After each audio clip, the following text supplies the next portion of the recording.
The Adventure of the Reigate Squires. Hi, I'm Rick Reiman, host of Audibly Speaking, a show on the stories behind the stories of our time. By sounding out on these stories, we give voice to them and hear them for the first time. From the news of the day to history and literature, from audiobooks to leaders on the stump, we examine the backstories of our time, audibly speaking.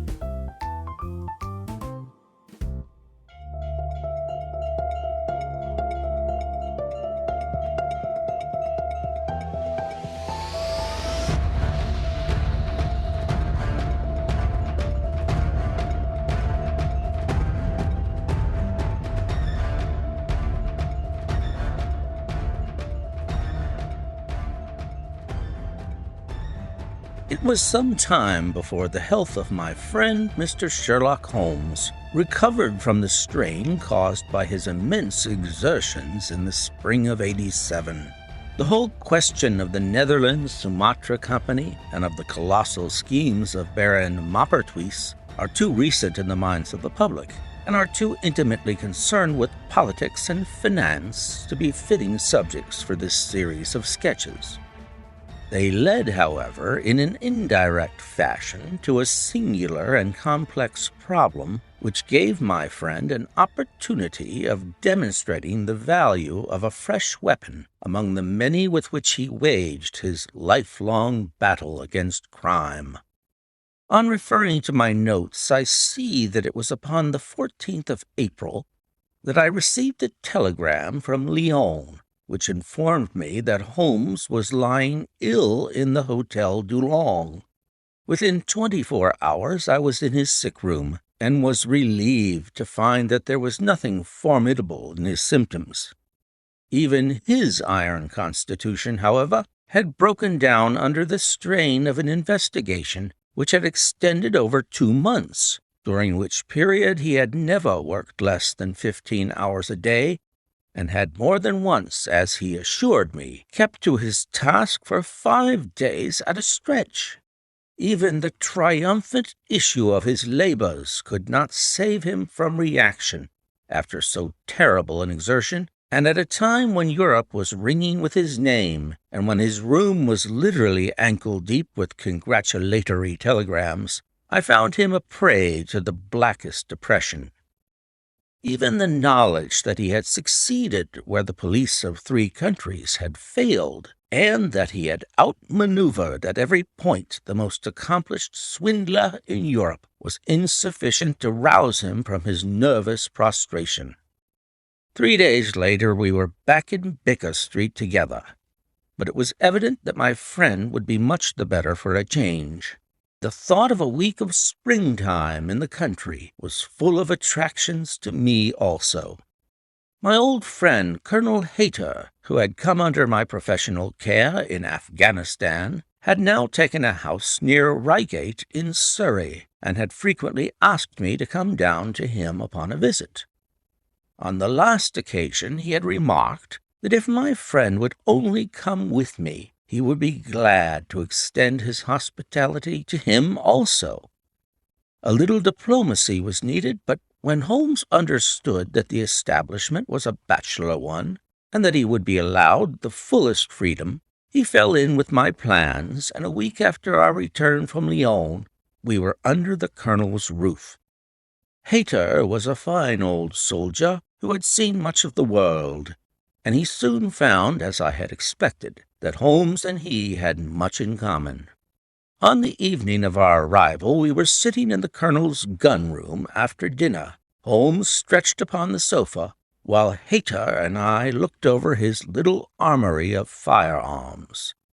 "By the way," said he suddenly, "I think I'll take one of these pistols upstairs with me in case we have an alarm." "An alarm?" said I.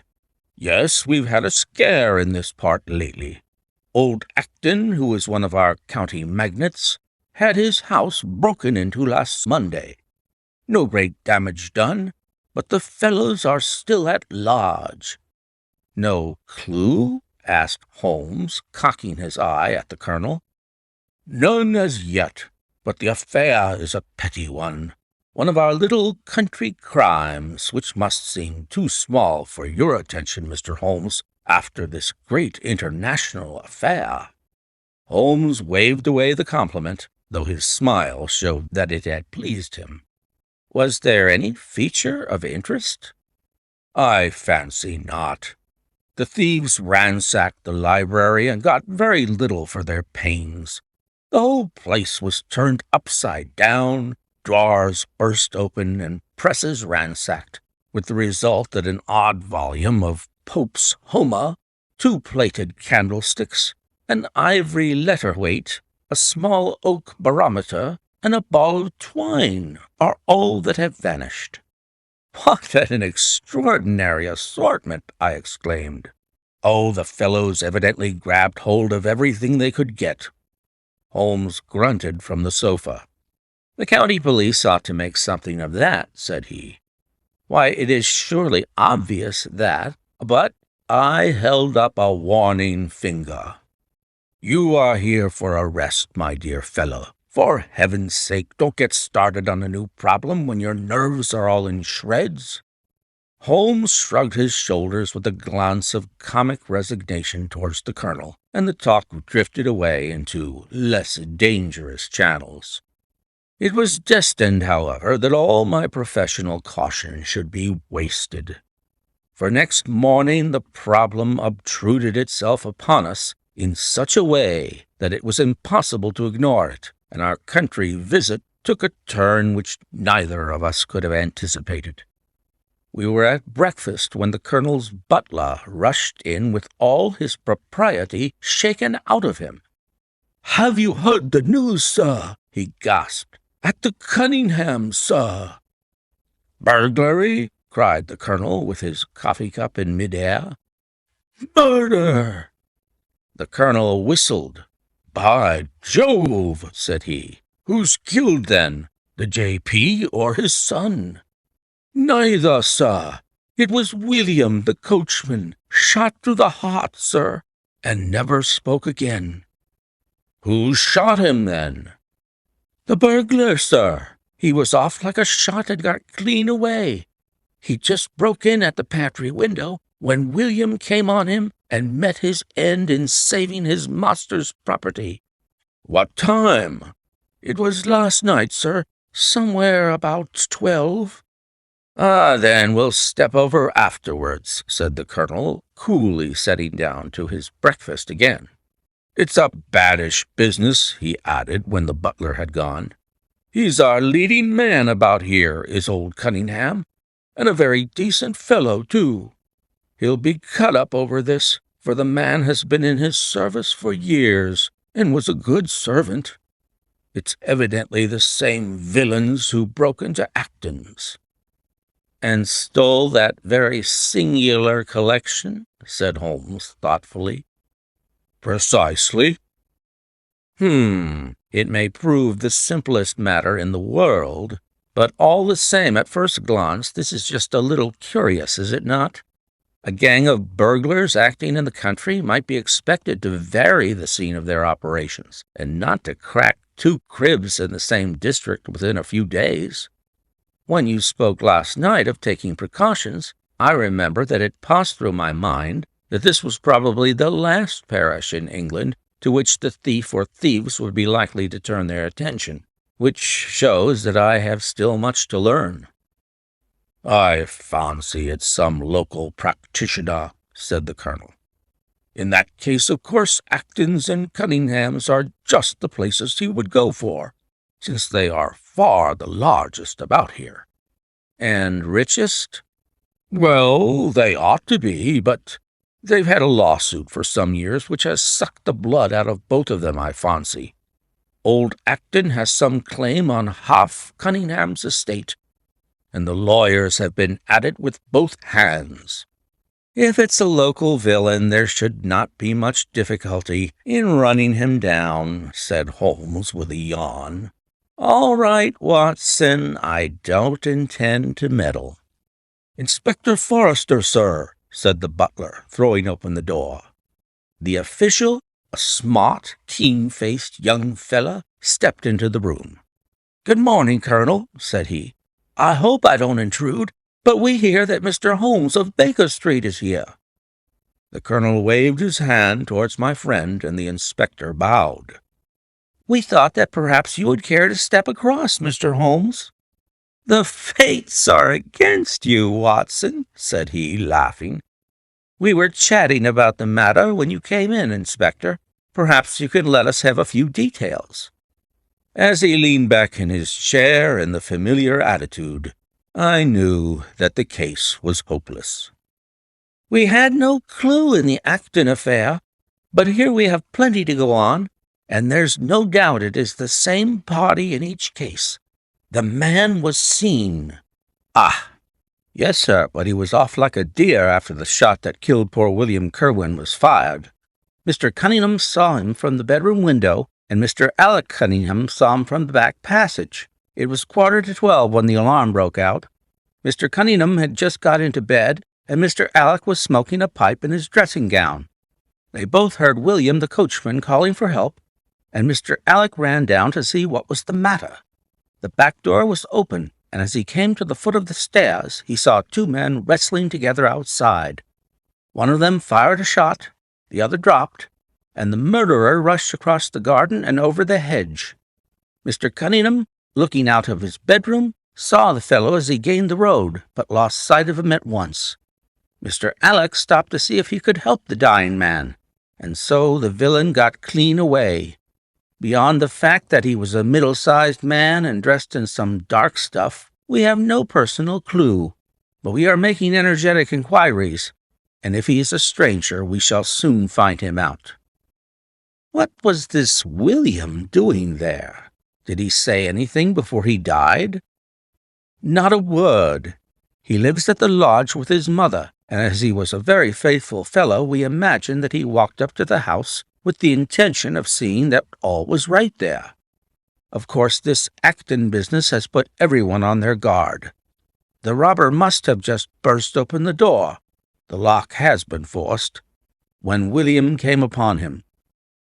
"Did William say anything to his mother before going out?" "She is very old and deaf, and we can get no information from her. The shock has made her half-witted, but I understand that she was never very bright. There is one very important circumstance, however. Look at this." He took a small piece of torn paper from a notebook and spread it out upon his knee. "This was found between the finger and thumb of the dead man. It appears to be a fragment torn from a larger sheet. You will observe that the hour mentioned upon it is the very time at which the poor fellow met his fate. You see that his murderer might have torn the rest of the sheet from him, or he might have taken this fragment from the murderer. It reads almost as though it were an appointment." Holmes took up the scrap of paper, a facsimile of which is here reproduced. "Presuming that it is an appointment," continued the inspector, "it is of course a conceivable theory that this William Kerwin, though he had the reputation of being an honest man, may have been in league with the thief. He may have met him there, may even have helped him to break in the door, and then they may have fallen out between themselves." "This writing is of extraordinary interest," said Holmes, who had been examining it with intense concentration. "These are much deeper waters than I had thought." He sank his head upon his hands, while the inspector smiled at the effect which his case had had upon the famous London specialist. "Your last remark," said Holmes presently, "as to the possibility of there being an understanding between the burglar and the servant, and this being a note of appointment from one to the other, is an ingenious and not entirely impossible supposition. But this writing opens up—" He sank his head into his hands again, and remained for some minutes in the deepest thought. When he raised his face again, I was surprised to see that his cheek was tinged with color, and his eyes as bright as before his illness. He sprang to his feet with all his old energy. "I'll tell you what," said he. I should like to have a quiet little glance into the details of this case. There is something in it which fascinates me extremely. If you will permit me, Colonel, I will leave my friend Watson and you, and I will step round with the inspector to test the truth of one or two little fancies of mine. I will be with you again in half an hour." An hour and a half had elapsed before the inspector returned alone. "Mr. Holmes is walking up and down in the field outside," said he. "He wants us all four to go up to the house together." "To Mr. Cunningham's?" "Yes, sir." "What for?" The inspector shrugged his shoulders. "I don't quite know, sir. Between ourselves, I think Mr. Holmes had not quite got over his illness yet. He's been behaving very queerly, and he is very much excited." "I don't think you need alarm yourself," said I. "I have usually found that there was method in his madness." "Some folks might say there was madness in his method," muttered the inspector. "But he's all on fire to start, Colonel, so we had best go out if you are ready." We found Holmes pacing up and down in the field, his chin sunk upon his breast and his hands thrust into his trousers pockets. "The matter grows in interest," said he. "Watson, your country trip has been a distinct success. I have had a charming morning." "You have been up to the scene of the crime, I understand," said the colonel. "Yes, the inspector and I have made quite a little reconnaissance together." "Any success?" "Well, we have seen some very interesting things. I'll tell you what we did as we walk. First of all, we saw the body of this unfortunate man. He certainly died from a revolver wound, as reported." "Had you doubted it, then?" "Oh, it is as well to test everything. Our inspection was not wasted. We then had an interview with Mr. Cunningham and his son, who were able to point out the exact spot where the murderer had broken through the garden hedge in his flight. That was of great interest." "Naturally." "Then we had a look at this poor fellow's mother. We could get no information from her, however, as she is very old and feeble." "And what is the result of your investigations?" "The conviction that the crime is a very peculiar one. Perhaps our visit now may do something to make it less obscure. I think we are both agreed, Inspector, that the fragment of paper in the dead man's hand, bearing as it does the very hour of his death written upon it, is of extreme importance." "It should give a clue, Mr. Holmes." "It does give a clue. Whoever wrote that note was the man who brought William Kerwin out of his bed at that hour. But where is the rest of that sheet of paper?" "I examined the ground carefully in the hope of finding it," said the inspector. "It was torn out of the dead man's hand. Why was someone so anxious to get possession of it?" "Because it incriminated him. And what would he do with it? Thrust it into his pocket, most likely, never noticing that a corner of it had been left in the grip of the corpse. If we could get the rest of that sheet, it is obvious that we should have gone a long way towards solving the mystery." "Yes, but how can we get at the criminal's pocket before we catch the criminal?" Well, it was worth thinking over. Then there is another obvious point. The note was sent to William. The man who wrote it could not have taken it. Otherwise, of course, he might have delivered his own message by word of mouth. Who brought the note, then? Or did it come through the post? "I have made inquiries," said the inspector. "William received a letter by the afternoon post yesterday. The envelope was destroyed by him." "Excellent!" cried Holmes, clapping the inspector on the back. "You've seen the postman. It is a pleasure to work with you. Well, here is the lodge, and if you will come up, Colonel, I will show you the scene of the crime." We passed the pretty cottage where the murdered man had lived, and walked up an oak-lined avenue to the fine old Queen Anne house, which bears the date of Malplaquet upon the lintel of the door. Holmes and the inspector led us round until we came to the side gate, which is separated by a stretch of garden from the hedge which lines the road. A constable was standing at the kitchen door. "Throw the door open, officer," said Holmes. Now it was on those stairs that young Mr. Cunningham stood and saw the two men struggling just where we are. Old Mr. Cunningham was at that window, the second on the left, and he saw the fellow get away just to the left of that bush. Then Mr. Alec ran out and knelt beside the wounded man. The ground is very hard, you see, and there are no marks to guide us. As he spoke, two men came down the garden path from round the angle of the house. The one was an elderly man with a strong, deep-lined, heavy-eyed face.